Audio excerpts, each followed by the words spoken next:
de Panamá, Facultad de Economía, Escuela de Finanzas y Banca. Buenos días, mi nombre es Luz Sotomayor y mi profesor Carlos Villarreal. Concepto de dinámica poblacional. Este es el tema. Dinámica de población. Conceptos. La dinámica de poblaciones es la rama de la ciencia de la vida que estudia el tamaño y la composición por edades de la población como sistema dinámico y los procesos biológicos y ambientales que los impulsan, como las tasas de natalidad y muerte, la inmigración y emigración. Los escenarios de ejemplo son el envejecimiento de la población, el crecimiento de la población o la disminución de la población. La dinámica poblacional o de poblaciones comprende el estudio de todas las variaciones que experimentan un conjunto de individuos de una misma especie. Estos cambios se miden en términos de variabilidad y de parámetros como números de individuos, crecimiento poblacional, estructura social y de edades, entre otras. La dinámica de las poblaciones es uno de los temas centrales de las ciencias ecológicas. Mediante el estudio de esta rama se puede asentar las bases que rigen la existencia y la permanencia de los organismos vivos, además de tomar en cuenta las relaciones que estos tienen intra e interespecíficas. Definición. Uno de los conceptos básicos en ecología es la población biológica. Esta se define como un grupo que consiste de organismos de la misma especie, que coexisten en el mismo tiempo y espacio. Son simpátricos, existiendo la posibilidad de cruzamiento entre los individuos que allí habitan. Aquí le tengo, como anteriormente, alguna figura de dinámica de población. Los organismos vivos. Los organismos vivos que forman parte de la población forman una unidad funcional gracias a todas las interrelaciones que allí se desarrollan. Conceptos que rigen el estudio de las poblaciones. Modelo de crecimiento poblacional. El crecimiento poblacional se estudia mediante modelos matemáticos y existen distintos tipos dependiendo de la cantidad de recursos que existan en la población. Crecimiento exponencial. El primer modelo es el crecimiento exponencial. Este modelo supone que no existen interacciones con otras especies. Además, también involucra la existencia limitada de recursos y no hay ningún tipo de restricción en la población. Crecimiento dependiente de la densidad. El siguiente modelo usado se denomina crecimiento dependiente de la densidad o logístico. Esta variación incluye condiciones más realistas como recursos limitados. La población empieza a crecer como el modelo anterior, pero llega a cierto punto donde agota sus recursos y tasas reproductivas disminuyen. Así, la población pequeñas tienden a tener mayor tasa de crecimiento por la mayor disponibilidad, recursos y espacio. El modelo es inicialmente exponencial, A medida que pasa el tiempo, se acaban y el incremento por cápita disminuye. Crecimiento logístico tardío. Este modelo ha sido el más aceptado por los investigadores porque pareciera ajustarse mejor a la realidad de la dinámica en la población. Evidencia un crecimiento rápido, donde la velocidad de agotamiento de los recursos es igualmente rápida. Este fenómeno conlleva un colapso donde cae y vuelve a crecer. En otras palabras, el crecimiento se evidencia como ciclo de densidad en el tiempo, ya que hay eventos repetitivos de disminución y aumento de los individuos. Crecimiento con cooperación. Existe un modelo específico para ser aplicado a ciertas especies con comportamiento gregario, como las abejas, humanos, leones, entre otros. En este modelo, el individuo obtiene un beneficio cuando realiza un acto de cooperación con sus congéneres. El comportamiento no es al azar. El beneficio de la cooperación está asociado a parientes cercanos y familiares, con el fin de favorecer sus mismos genes. Interacciones entre las especies. Los individuos de cada especie no están aislados unos de otros. Cada uno establece distintos tipos de interacciones con miembros de su misma especie o bien con miembros de otras especies. La competencia es un fenómeno con implicaciones ecológicas extremadamente importantes. Es una fuerza importante que impulsa diversos procesos evolutivos, como la especiación. Tenemos varios ejemplos de interacciones negativas, como es la de depredador, presa o planta herbívora. Dos especies no pueden competir para siempre.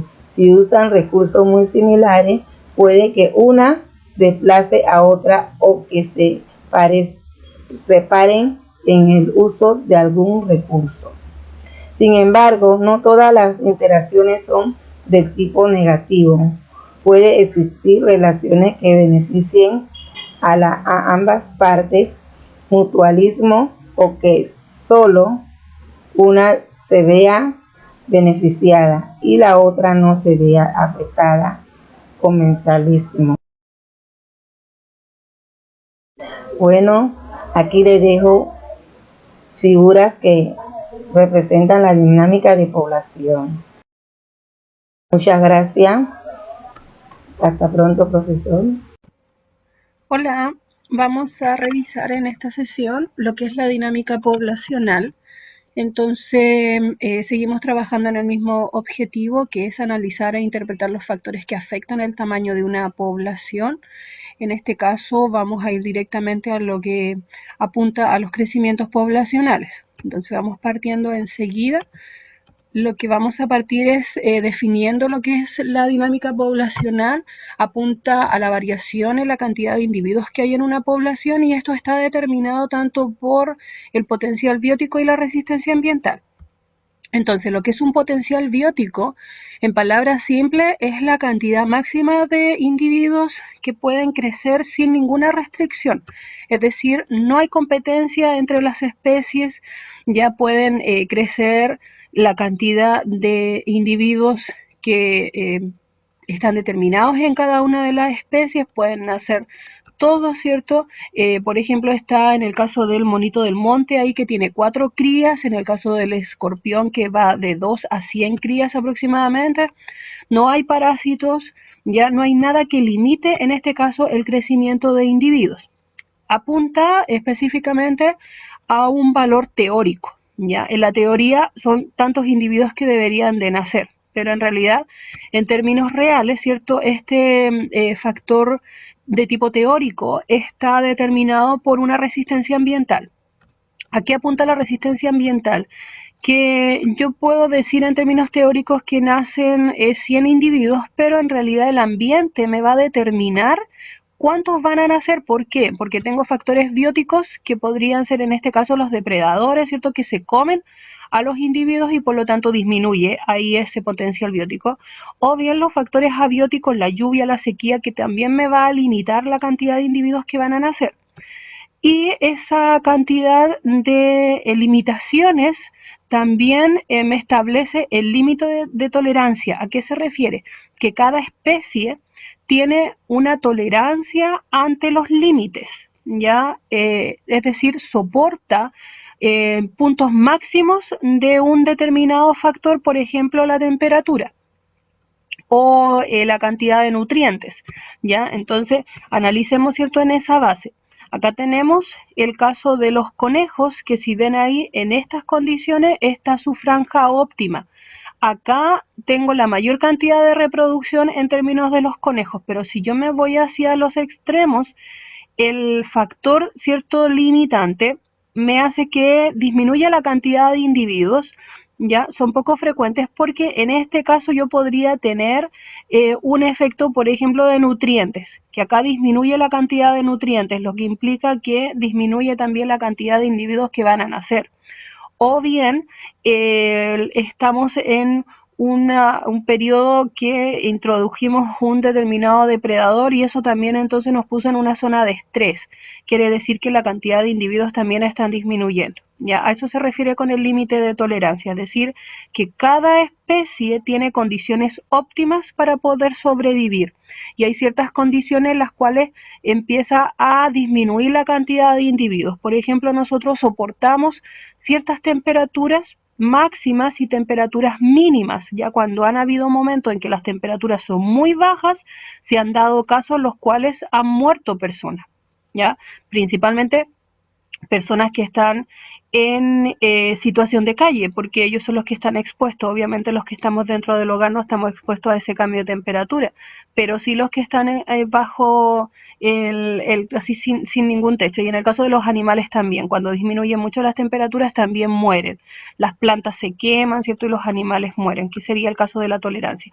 Por lo tanto, de esa manera tenemos que va a haber un potencial biótico real, es decir, la cantidad de individuos que sí están en el medio ambiente y que está determinado por la resistencia ambiental y por este factor de tipo limitante, que es el que va a decir en realidad qué es lo que yo puedo soportar de todos los límites que me pone el medio ambiente para poder sobrevivir. En base a eso, se establecen entonces los crecimientos poblacionales, que un crecimiento poblacional va a ser la interacción que hay entre los individuos, macho y hembra, y que permite por lo tanto la mantención, el crecimiento o el decrecimiento de la población, ya que aumente, que disminuya o bien que se mantenga. ¿Ya? ¿Esto de qué manera se va a ver? Se ve, por ejemplo, que me va a permitir que aumente la natalidad si en el medio ambiente existen recursos, como por ejemplo los nutrientes. Si existen los recursos, eso me va a permitir que las hembras ya puedan estar en condiciones ópticas, biológicamente hablando, para poder reproducirse y por lo tanto generar mayor cantidad de descendencias y eso me va a mantener la población, ya va a aumentar la natalidad. Por otro lado, si disminuyen, en este caso, los nutrientes, implica que también las hembras van a estar con más debilitadas, entonces la reproducción va a ser menor y los descendientes también van a ser menor. Eso implicaría que aumente la mortalidad y la población disminuye. Por último, la mantención de esta población tiene que estar en equilibrio, la tasa de natalidad versus la tasa de mortalidad. Tiene que haber una cantidad equitativa en cuanto a todos los que mueren versus los que están naciendo, para que la población se mantenga y no se pueda dar ninguno de los dos casos anteriores. Por lo tanto, el crecimiento poblacional va a depender de estos factores, de la tasa de natalidad versus la tasa de mortalidad, pero sin migración. Eso, cierto, es importante, porque si no tendríamos que entrar a considerar los individuos que salen y los individuos que entran a una determinada población, para poder recién determinar en cuánto está creciendo esta población. El crecimiento poblacional se va a representar en términos de gráfico. Y acá tenemos, ¿cierto?, por un lado los números de individuos, por otro lado tenemos el tiempo, y vamos a partir por este análisis. Tendríamos esta línea roja que implica el potencial biótico teórico, es decir, un crecimiento sin límites. Es un crecimiento exponencial porque no hay límites. Puede aumentar todo lo que quiera esa población. Por otro lado, tenemos la resistencia ambiental, que sería ese espacio que queda ahí entre la línea roja y la línea verde. Es decir, que el medio ambiente nos está poniendo límites para ver qué tanto nosotros podemos soportar y, por lo tanto, cuánto en realidad es la cantidad de individuos que vamos a llegar a permanecer en el medio ambiente. Esa resistencia ambiental me va a generar, por lo tanto, el potencial biótico real, es decir, la cantidad de individuos que efectivamente pueden sobrevivir bajo esas condiciones. Se van generando fluctuaciones, que esas fluctuaciones me van a representar esta curva con esa forma S, ¿ya? Lo que, ¿cierto?, va a establecer entonces que hay un crecimiento estacionario, por lo tanto el medio ambiente está en equilibrio. Ahora, esta fluctuación me implica que aumenta la población cuando hay recursos, disminuyen los recursos, baja la población, se recuperan los recursos, vuelve a aumentar la población. A eso se refiere que es un crecimiento estacionario. Ahora, esa línea que se genera en ese punto de la curva S es la capacidad de carga de un ecosistema. ¿Qué quiere decir eso? Que es la cantidad máxima de individuos que soporta ese ecosistema. Y que puede ser, ¿cierto?, en términos de lo que estamos ocasionando nosotros actualmente en la naturaleza, que aumentó mucho la población humana y por lo tanto nosotros estamos haciendo una sobreexplotación de los recursos y nos salimos de esta curva S. Ya no estamos en equilibrio con el medio ambiente, ya, porque hay más individuos de lo que en realidad está soportando nuestro ecosistema, que sería la Tierra, y eso es lo que está ocasionando todas las dificultades que tenemos hasta el momento. Entonces, acá tenemos, ¿cierto?, en el caso de los ratones, que los ratones crecerían de esta manera sin límites, de forma exponencial, pero el medio ambiente le pone límites, que sería la resistencia ambiental, y ellos tendrían en ese caso su factor limitante. ¿Cuál sería su factor limitante? No hay mayor cantidad de alimentos, entonces ellos no soportan esa cantidad de alimentos, empiezan a disminuir, empiezan a morir. Por otro lado, está los depredadores que los mantienen, por lo tanto, en esta curva S, y ese sería su potencial biótico real. ¿Ya? Ahora, bajo estas condiciones existen estrategias reproductivas. ¿A qué se refiere eso? Que están las estrategias reproductivas, que son esas dos, la de tipo K y la de tipo R. Entonces veamos la de tipo R. ¿Qué significa? O esta azul. Significa que hay organismos como los ratones, los insectos, los peces y las bacterias que crecen, ¿cierto?, muy rápido. Primero, voy hacia arriba, crecen muy rápido, pero también mueren muchos individuos, ya crecen mucho, aumentan en población, son muchos descendientes, pero también mueren muchos, entonces queda la menor cantidad, ya, y eso es lo que me mantiene acá abajo, una línea más bien en forma de S, pero luego de que nacieron y luego de que murieron. ¿Qué individuos son estos? Son individuos que tienen un desarrollo rápido, ya, es decir, al poco tiempo de vida ellos ya se van a reproducir, entonces tienen una vida muy corta, por ejemplo el caso de las moscas, ya se reproducen en forma temprana, ya no tienen que esperar 15 años o 20 años para poder reproducirse, se reproducen pocas veces en su vida, por ejemplo las moscas una sola vez en su vida se reproducen y ya se mueren, y son de tamaño pequeño, estamos viendo ahí los ejemplos, ya ratones son muy pequeños, los peces, y tienen muchos descendientes. Ya, demasiada cantidad de descendientes, eso es lo que me implica la curva. Muchos descendientes, pero también de esos descendientes mueren muchos, para poder quedar en este caso en un equilibrio con el ecosistema. Y la última, que serían las de tipo K, que es la línea roja que va ahí, ya, esas, ¿cierto?, son individuos que tienen en este caso un desarrollo más lento. Acá caen principalmente los mamíferos, pero también las aves, también están presentes en este tipo de estrategia reproductiva. Entonces, tienen un desarrollo más lento, ¿cierto? Porque nosotros nos demoramos mucho más, los humanos también estamos acá, nos demoramos mucho más en términos de maduración, tenemos una vida más larga, aproximadamente los humanos en este caso tenemos, la población chilena tiene un promedio de vida sobre los 85 años, reproducción tardía porque tenemos que esperar sobre los 15 años para empezar a reproducirnos, se reproducen de manera reiterada, es decir, una vez iniciada esta vida reproductora ya podemos reproducirnos las veces que nosotros queramos, de mayor tamaño y también son pocos descendientes. En el caso del humano, el promedio dice que solamente es un descendiente. ¿Ya? Entonces, eso implica, ¿cierto?, que tengamos esta curva. Nosotros aumentamos, pero luego nos mantenemos en equilibrio, ¿ya? Porque son pocos los descendientes que nacen, ¿ya? Y más o menos es equitativa en este caso con la cantidad de individuos que va muriendo, que es lo que debería de ocurrir en términos naturales, ¿ya? Eso sería entonces para esta sesión. Ahí tenemos todo explicado lo que son las dinámicas poblacionales. Nos estamos viendo, que estén muy bien.